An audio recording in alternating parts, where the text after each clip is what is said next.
ಇವಾಗ ಗುಂಟ್ನೂರು ದೇವಲಾಂಬ ಇಲ್ಲೇ ಇದ್ರೊಳಗೆ ಬೆಕ್ಕಿ ಮರಿ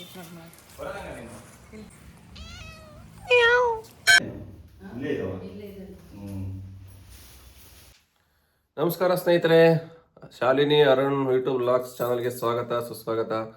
ಇವತ್ತು ನಾವು ಭಾನುವಾರ ಬೆಳ್ಳಂಬೆಳಿಗ್ಗೆ 3 ಗಂಟೆಗೆ ಎದ್ದು ರೆಡಿಯಾಗಿ ಎಲ್ಲಿಗೆ ಹೋಗ್ತಿದ್ದೀವಿ ಇವತ್ತಾ? ಚಿತ್ರದುರ್ಗದಲ್ಲಿ ನಮ್ಮ ಮನೆ ದೇವರು ಹಿರೇಗಂಟ್ನೂರು ದೇವಲಾಂಬ ಅಮ್ಮನವರ ದರ್ಶನ ಮಾಡಕ್ಕೆ ಹೋಗ್ತಾ ಇದೀವಿ. ಬನ್ನಿ, ದೇವಸ್ಥಾನ ಎಲ್ಲ ಹೇಗಿದೆ, ದೇವಲಾಂಬ ತೋರಿಸ್ತೀನಿ ಅಲ್ಲವ. ಹೋಗೋಣ. ಇನ್ನೇನು ಕಾರ್ ಕೂಡ ಬುಕ್ ಮಾಡಿದ್ದೀವಿ, ಬರ್ತಾ ಇದೆ. ಬನ್ನಿ ಹೋಗೋಣ.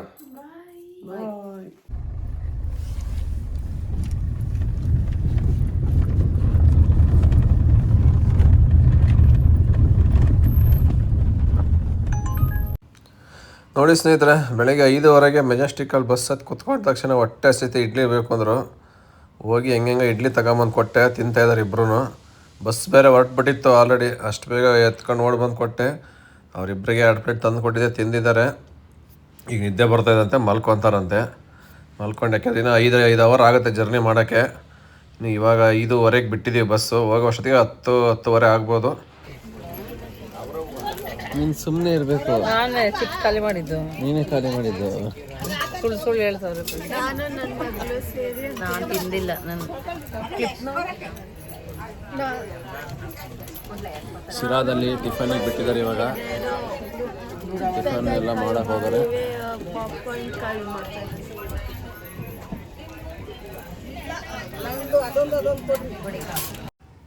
ಫೈನಲಿ ದುರ್ಗ ರೀಚ್ ಆಗಿದ್ದೀವಿ. ನಮ್ಮ ಬ್ರದರ್ ಬಂದಿದ್ರು ಪಿಕಪ್ ಮಾಡೋಕ್ಕೆ ಕಾರಲ್ಲಿ. ಹಾಗೆ ಅವ್ರ ಕಾರಲ್ಲೇ ದೇವಸ್ಥಾನಕ್ಕೆ ಹೋಗ್ತಾ ಇದ್ದೀವಿ. ಎಲ್ಲ ಮುಗಿಸ್ಕೊಂಡು ಮತ್ತೆ ಅವರೇ ಡ್ರಾಪ್ ಮಾಡ್ತಾರೆ ನಮ್ಮನ್ನು ಬಸ್ ಸ್ಟಾಪ್ಗೆ. ದೇವಸ್ಥಾನಕ್ಕಂತೂ ಎಂಟ್ರಿ ಆದ. ಇವಾಗ ನೋಡಿ, ಇಲ್ಲಿ ಜಾತ್ರೆ ನಡೆದಿರುತ್ತಲ್ಲ ಹೋಮೋದು, ಇಲ್ಲೇ ಹಾಕಿರ್ತಾರೆ ಅದನ್ನೆಲ್ಲ.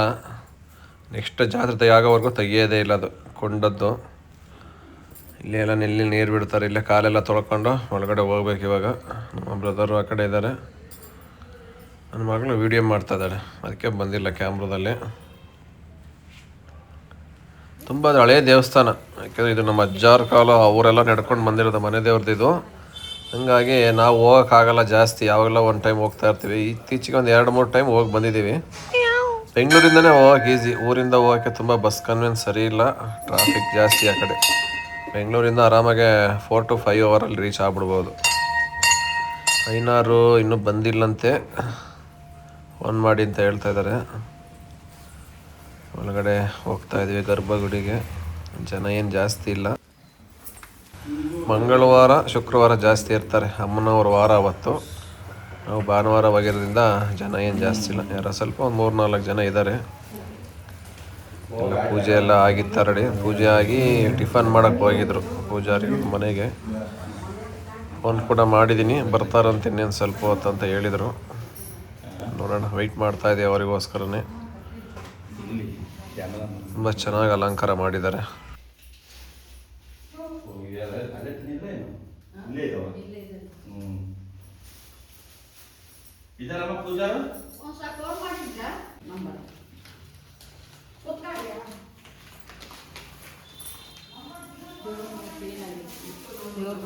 ನೋಡಿದೆ, ಬಂದಿದ್ದೆ. ಇವಾಗ ಗುಂಟ್ನೂರು ದೇವಲಾಂಬ ಅಮ್ಮನವರ ದರ್ಶನಕ್ಕೆ ಬಂದಿದ್ದೀವಿ. ನಮ್ಮ ಎಲ್ಲ ಮೆಟ್ಲಕ್ಕೆ ರೆಡಿ ಮಾಡ್ತಾ ಇದ್ದಾರೆ ಪೂಜೆ. ದುರ್ಗಕ್ಕೆ ಬಂದು ದುರ್ಗದಿಂದ ನಮ್ಮ ಬ್ರದರ್ ಕಾರಲ್ಲೇ ಬಂದಿದ್ದೀವಿ. ಇನ್ನು ಸ್ವಾಮಿಗಳು ಬಂದಿಲ್ಲ ಪೂಜೆ ಮಾಡೋಕ್ಕೆ. ರೆಡಿ ಮಾಡಿ ಇಲ್ಲೇ ಇದ್ರೊಳಗೆ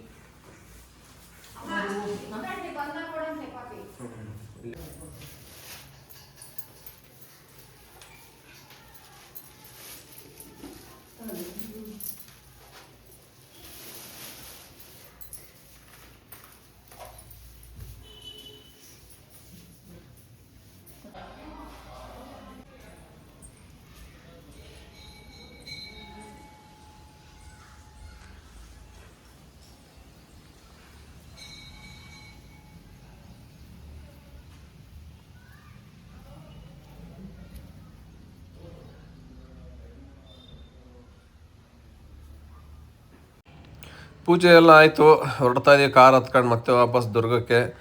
ದುರ್ಗದಲ್ಲಿ ಒಂದು 2-3 ಪ್ಲೇಸ್ ಇದೆ ಅಂತ ಹೇಳಿದ್ರು ನಮ್ಮ ಬ್ರದರು. ನೋಡೋಣ ಎಷ್ಟು ನೋಡೋಕ್ಕಾಗತ್ತೆ ಗೊತ್ತಿಲ್ಲ. ಚಿತ್ರದುರ್ಗ ಕೋಟೆಗೆ ಹೋಗೋಣ ಅಂದ್ಕೊಂಡು ಬಿಸಿಲು ತುಂಬ ಜಾಸ್ತಿ ಇರೋದ್ರಿಂದ ಬೆಟ್ಟ ಹತ್ತಕ್ಕಾಗಲ್ಲ. ಹಂಗಾಗಿ ಮುರುಘರಾಜೇಂದ್ರ ಮಠ ಇದೆ ಅಂದರು, ಚೆನ್ನಾಗಿದೆ ಅಂತೆ. ಮುರುಘರಾಜೇಂದ್ರ ಮಠ ನೋಡ್ಬೇಕಂದ್ರೆ 2-3 ಅವರ್ ಆಗುತ್ತೆ. ನನ್ನ ಮಗಳು ಆಯ್ ಮಾಡ್ತಾಯಿದೆ ನೋಡಿ. ಅದಕ್ಕೆ ಮುರುಘರಾಜೇಂದ್ರ ಮಠದ್ದು ನೆಕ್ಸ್ಟ್ ವೀಡಿಯೋ ಸಪ್ರೇಟಾಗಿ ಹಾಕ್ತೀವಿ. ಅದು ತುಂಬ ಚೆನ್ನಾಗಿದೆ ಅಂತೆ ಮಠದ್ದು. ಹಂಗಾಗಿ ಇಲ್ಲೇ ಹೋಗ್ತಾ ದಾರಿ ಮಧ್ಯೆ ನಮ್ಮ ಬ್ರದರ್ ಯಾರೋ ಫ್ರೆಂಡ್ ಇದ್ದಾರೆ, ಅವ್ರ ಮನೆಗೆ ಒಬ್ಬರನ್ನ ಬನ್ನಿ ಅಂತ ಕರ್ಕೊಂಡು ಹೋದರು. ಹೀಗೆ ಅವ್ರ ಮನೆಗೆ ಹೋಗಿ ವಿಸಿಟ್ ಕೊಟ್ಕೊಂಡು ಬಂದು. ಮಳೆ ಕೂಡ ಆಗಿತ್ತು ನಿನ್ನೆ ಎಲ್ಲ ಚೆನ್ನಾಗಿ. ಶನಿವಾರ ವೆದರ್ ತುಂಬ ಕೂಲ್ ಆಗಿತ್ತು ಚಿತ್ರದುರ್ಗ. ಮಧ್ಯಾಹ್ನ ಮೇಲೆ ಸ್ವಲ್ಪ ಬಿಸಿಲು ಜಾಸ್ತಿ ಆಯಿತು ನೋಡಿ. ದಾರಿ ಮಧ್ಯೆ ಬರ್ತಾ ಇನ್ನೇನು ದುರ್ಗಕ್ಕೆ ರೀಚ್ ಆಗ್ತಾ ಇದೆ. ಸುತ್ತಮುತ್ತ ಬೆಟ್ಟ ಗುಡ್ಡಗಳೆಲ್ಲ ತುಂಬ ಬೇಜಾನಿದೆ. ಬಿಸಿಲು ತುಂಬ ಜಾಸ್ತಿ ಇತ್ತಲ್ಲ, ಅದಕ್ಕೆ ಕೋಟೆ ಹತ್ತಕ್ಕಾಗಲ್ಲ ಅಂದ್ರೆ ನಮ್ಮ ಬ್ರದರು ಮುರುಘಾ ಮಠಕ್ಕೆ ಕರ್ಕೊಂಡೋಗಿ ಬಿಡ್ತೀನಿ, ಅಲ್ಲೇ ಎಲ್ಲ ನೋಡ್ಕೊಂಡು ಬನ್ನಿ ಅಂದರು. ಅದಕ್ಕೆ ಇವಾಗ ಮುರುಘಾ ಮಠಕ್ಕೆ ಕೊಟ್ಟಿದ್ದೀವಿ. ಅದು ನೆಕ್ಸ್ಟ್ ಲಾಗಲ್ಲಿ ಬರುತ್ತೆ ಕಂಪ್ಲೀಟ್ ವಿಡಿಯೋ. ಅದನ್ನು ಕೂಡ ತಪ್ಪದೆ ವಾಚ್ ಮಾಡಿ ಸ್ನೇಹಿತರೆ.